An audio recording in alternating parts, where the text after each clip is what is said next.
Welcome to Spotlight. I'm Adam Navis. And I'm Katie Blake. Spotlight uses a special English method of broadcasting. It is easier for people to understand no matter where in the world they live.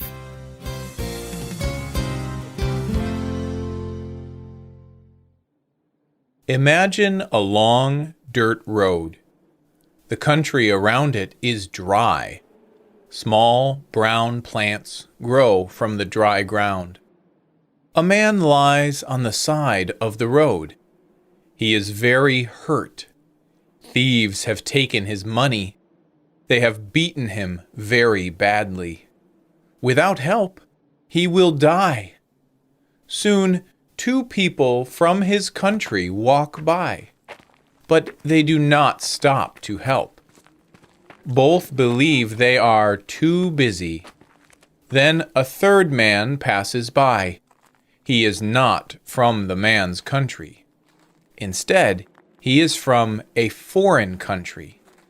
In fact, these two countries are at war. But instead of passing by, this third man stops. The third man shows kindness. He helps the injured man onto his donkey. He takes him into his home.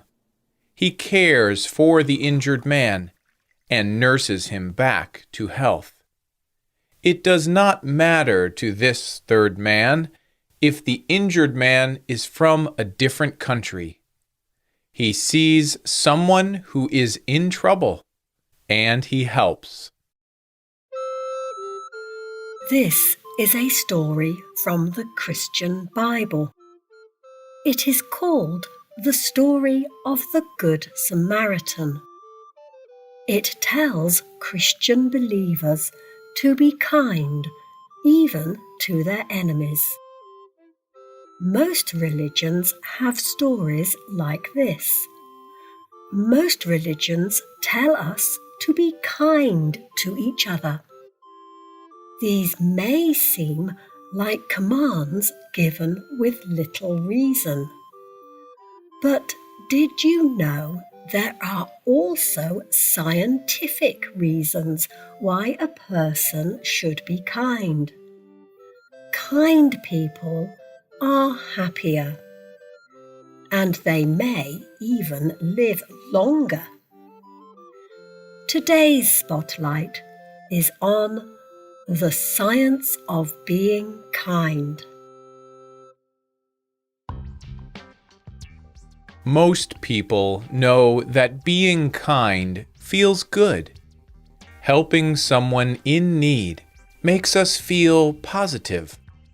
And giving a gift to a friend feels as good as receiving one. But for most of human history, no one could say why. Giacomo Rizzolatti is an Italian scientist. He studies how the brain works. In the 1980s, he and his colleagues performed an experiment that showed a lot about kindness. Rizzolatti used electrical scans to examine the brains of monkeys. When a monkey did something, part of the brain would show activity. Then Rizzolatti discovered something amazing. Sometimes the monkeys would watch each other. When watching, their brains were also active. But they were active in the same way the other monkeys were. When one monkey reached out his hand, the other monkey's brain looked as if it were doing the same. It was not reaching out, but the watching monkey's brain experienced the event as if it were. only special parts of the brain acted this way. Rizzolatti called them mirror neurons. Soon, he and his colleagues discovered the same thing in humans. Mirror neurons are very important to the science of kindness. Mirror neurons are the part of our brain that lets us feel what other people feel. They allow us to empathize. V.S. Ramchandran is a neuroscientist. He studies mirror neurons.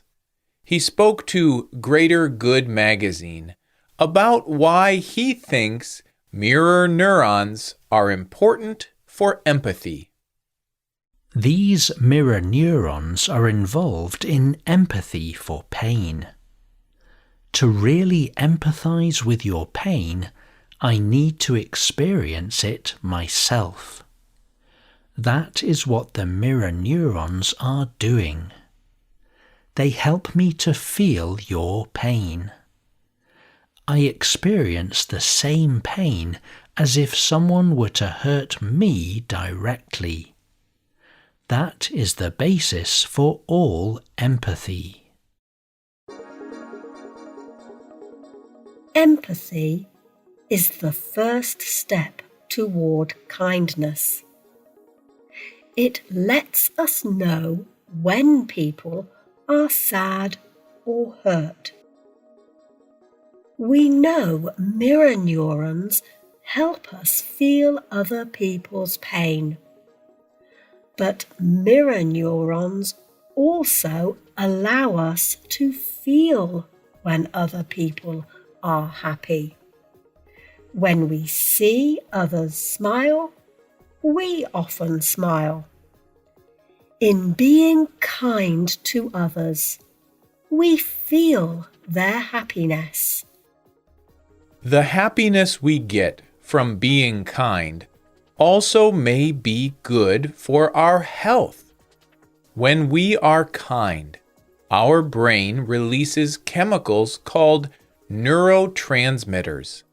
Some neurotransmitters make us frightened or angry, but the neurotransmitters released in kindness have positive effects. They make us feel good about our relationships and more confident. But they also help our bodies. Oxytocin is one neurotransmitter released during a kind act. Oxytocin prevents stress, but it also lowers blood pressure. Marcy Hall is a psychiatrist at University Hospitals in Ohio in the United States. She spoke to the Healthy at UH podcast about the benefits of these neurotransmitters. Kindness actually protects your heart. It improves your body's disease-fighting system. It improves your energy. It reduces aches and pains. It can lead to a longer life. In the process, you also feel better about yourself. Kindness and empathy are also very important to human society. They keep our relationships healthy. The good feelings we get from kindness make us want to help other people. And they encourage different groups of people to work together.